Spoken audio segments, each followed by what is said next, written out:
जल के देवता है, जो जलदेव है वही वरुण देव है। ये अपने लोक में विद्यमान है और सूर्य देव का ध्यान कर रहे हैं। देखते विचार। ठीक है, आज हम अपने पूज्य गुरु जी का आगमन करते हैं।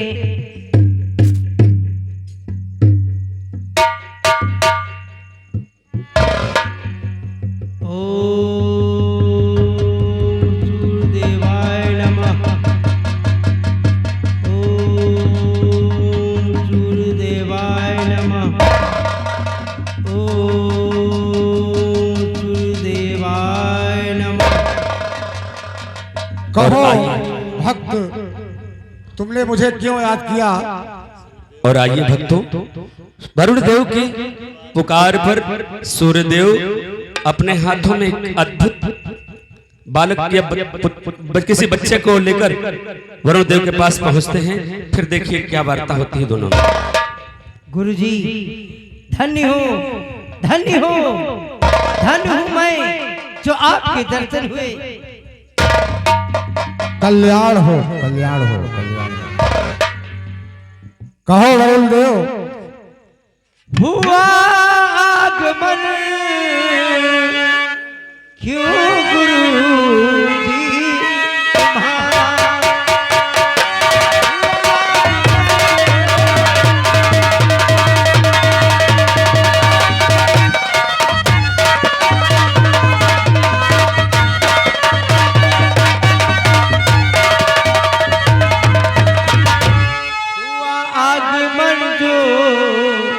गुरु जी तुम्हारा दर्द पाए कर दिल खुशी है।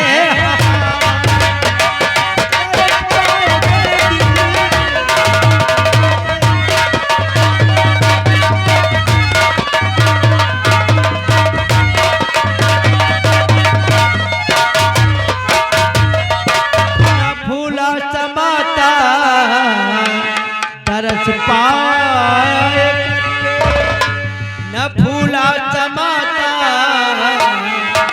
तरस पाए करके हुआ धन जीवन गुरु जी।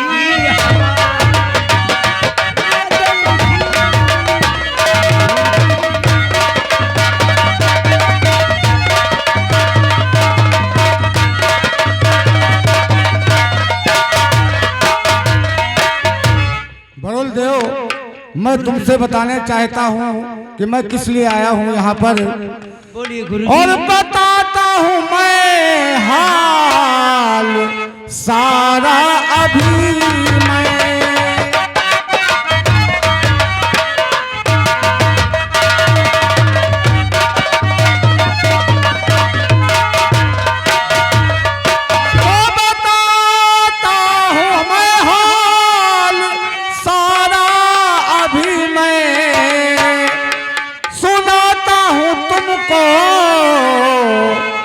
हाल सारा अभी मैं।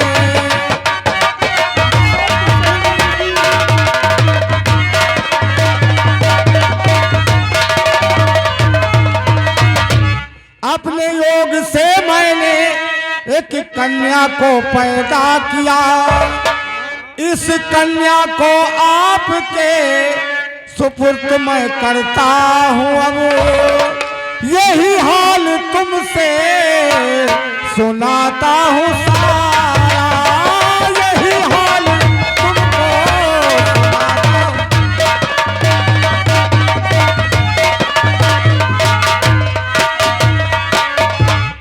गुरु जी आपने अपनी शक्ति से, अपनी माया से इस कन्या को जन्म दिया है। हाँ वरुण देव, मैंने अपनी माया से इस कन्या को जन्म दिया है और इसका पालन तुमको करना है। गुरुदेव, अहो भाग्य मेरी, जो आपका ये कार्य मैं पूरा करूंगा। मगर वरुण देव, इसमें मैंने 4 शर्तें हैं मेरी। और हाँ 4 शर्त हैं। वो कौन सी है गुरु जब जी? ये कन्या शादी की योग हो जाए हाँ, तो जब इसकी शादी कहीं पे रचाना तो उससे 4 सवाल करना, जो सवाल का उत्तर देगा हाँ। उसी के साथ इस कन्या की शादी होगी, अन्यथा शादी नहीं होगी। गुरु जी और 4 सवाल क्या है? वो सवाल ये है, और काहन अबिला कर सके, काह काल ना खाए, और काहन पावक में जले, काहन समद समाए। ये 4 मेरे सवाल हैं, ठीक है। और जो इन सवालों का जवाब दे पाएगा वही इस कन्या के साथ शादी करेगा। ठीक है गुरु जी, आपने जो कहा है मैं वही करूंगा। सूर्यदेव है, अब मैं तुमसे विदा लेता हूँ और मैं अपने लोक को जा रहा हूँ।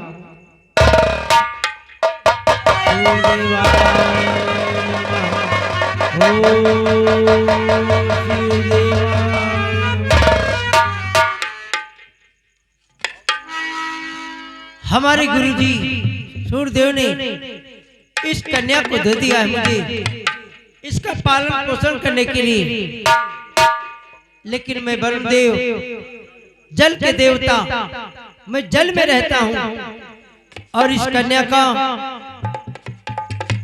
कैसे मैं पालन पोषण कर सकता हूँ? ठीक है, हमारे दिमाग में सिर्फ एक ही बात, मैं चलता हूँ अपने दोस्त के पास। मेरा दोस्त नागराज, उसे इस कन्या को देता हूँ, वो इस कन्या को संभाल के रखेगा, इसका पालन पोषण करेगा। और जो गुरुदेव ने बात बताई है 4 शर्त, वो भी उन्हें बताऊंगा, ताकि जब इसकी शादी हो तो उसी इंसान से जो 4 सवालों का जवाब दे सके। ठीक है, मैं अपने दोस्त नागराज के पास चलता हूँ। हाँ देखिए, ये महाराजा अभिराज सिंह का दरबार लगा हुआ है और देखिए 9 महीने भी हो चुके हैं और जो भोलेनाथ ने वरदान दिया था, आज महारानी के बच्चे यानी पैदा हुआ है।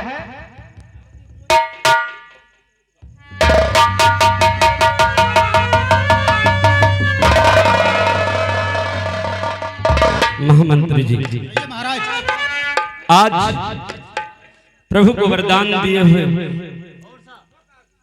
9 माह बीत चुके हैं।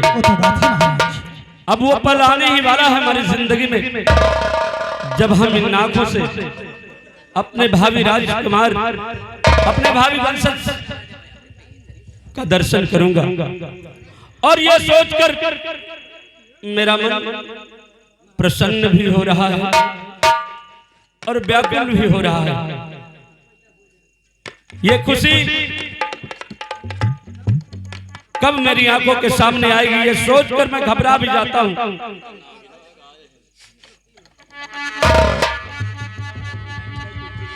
महाराज 9 महीने बीत गए हैं। अरे मिठाई लाल, क्या बात 10वें है? महीने में महारानी के बच्चा पैदा हुआ है महाराज, बहुत खुशी की बात है। हाँ महाराज। अरे महाराज, ये तो कितनी खुशी की बात है। और मंत्री साहब, तुम्हारे यहाँ खुशी आ गई है। क्या? बहुत खुश है। और मंत्री साहब, तुम्हारे घर में तुम्हारी बीवी के लड़की पैदा हुआ है। यानी हमारे घर हाँ बेटी पैदा हुई है। महाराज, मिठाई लाल, यह हमारा हुक्म है कि सारे नगर के गरीबों को मुफ्त में राशन, हीरे जवाहरात और उनकी झुग्गी झोपड़ियों में खाने पीने की हर वस्तुएं, ऐशो आराम की हर वस्तुएं पहुंचा दी जाए। कोई भी आज के बाद हमारे श्रीनगर में दुखी न रहे। महाराज घबराने की कोई बात नहीं है, आप बैठिए, आपके कहने के मुताबिक ही सारा काम किया जाएगा। मिठाई लाल, गरीबों में धन दौलत बंटवा दिया जाए और गरीबों के लिए भोजन तत्काल व्यवस्था की जाए। सेनापति जी, अब हमसे सब्र नहीं होता है, हम चलते हैं महलों की तरफ और महारानी जी के और अपने पुत्र के दर्शन स्वयं करेंगे। अवश्य आइए, चलो।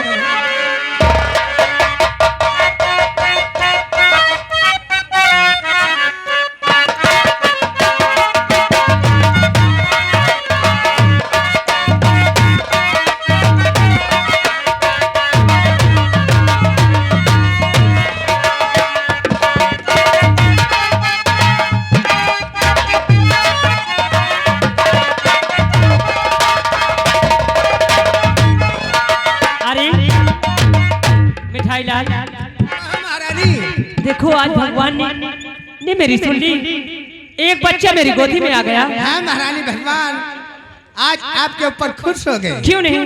और इस खुशी में क्या होना चाहिए? मंगल शहर होना चाहिए। क्यों नहीं?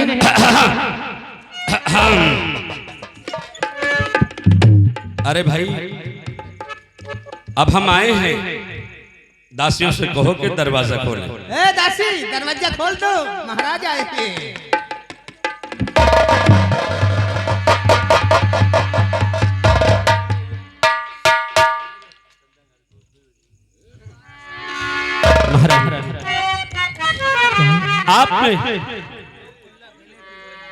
आप नहीं जानते कि आपने हमारे जीवन को कौन सी दिशा प्रदान की है।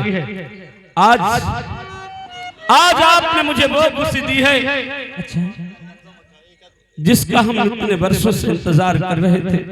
क्यों नहीं? लाओ, हम भी तो देखें हमारा बेटा कैसा है। क्यों नहीं महाराज?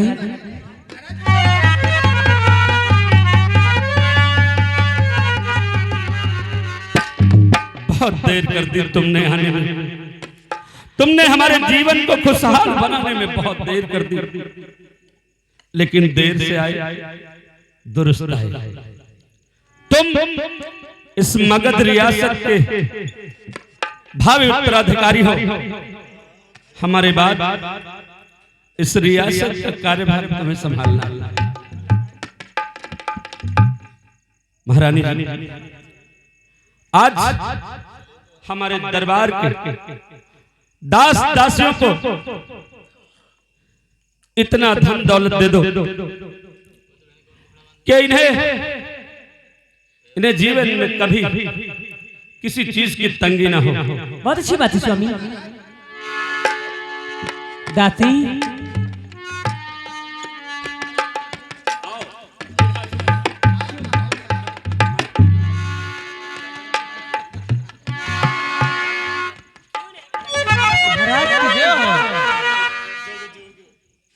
जुग जुग जिए सोललनीवा, भवनवा में भाग जागलो, फुलना लाल फुलवा के दीपक, भवनवा में आँख जागलो।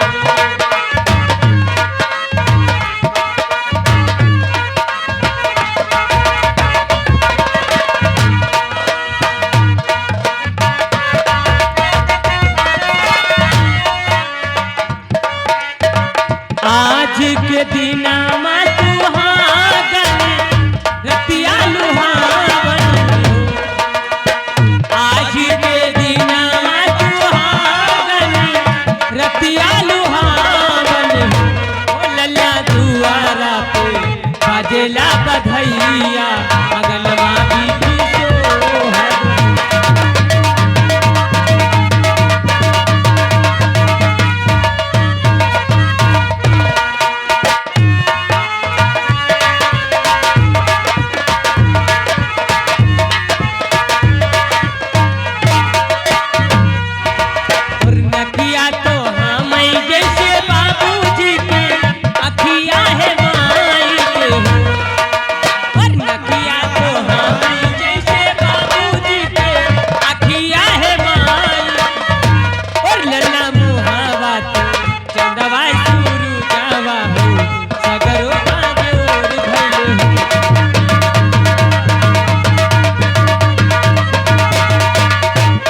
चापलूसी करने की कोई आवश्यकता नहीं। तुम हमारे पुराने मुलाजिम हो, इसलिए हम ये सोचते हैं, हमने ये निर्णय किया है कि कब तक तुम हमारी गुलामी करते रहोगे, हमारी नौकरी करते रहोगे। जाओ, आज के बाद हमने तुम्हें अपनी रियासत के 10 गांव दिए, आज के बाद तुम 10 गांव के मालिक होगे और इस दासी को गहनों से लदवा कर भेजो, ये तुम्हारी जिम्मेदारी है। जाओ खजानची से कहो कि खजाने से ले हीरे मोती जवाहरात आज दे। महारानी स्वामी आओ चलकर विश्राम करो, बहुत अच्छी बात है। क्योंकि आप प्रसव के बाद आप बहुत थक गई होंगी, आपको दर्द भी बहुत सता रहा होगा। जी हाँ स्वामी, आओ। या भगवान, आज मुझे हाँ दोस्तों, आओ आप लोगों को लिए चलते हैं। ये नागलोक है और नागलोक में नागराज का दरबार लगा हुआ है, जिसमें देखिए कोबरा और पनिया धमना सब बैठे हुए हैं। आप लोगों के सामने देखिए नागराज नागलोक है। आइए कहानी पर गौर कीजिए।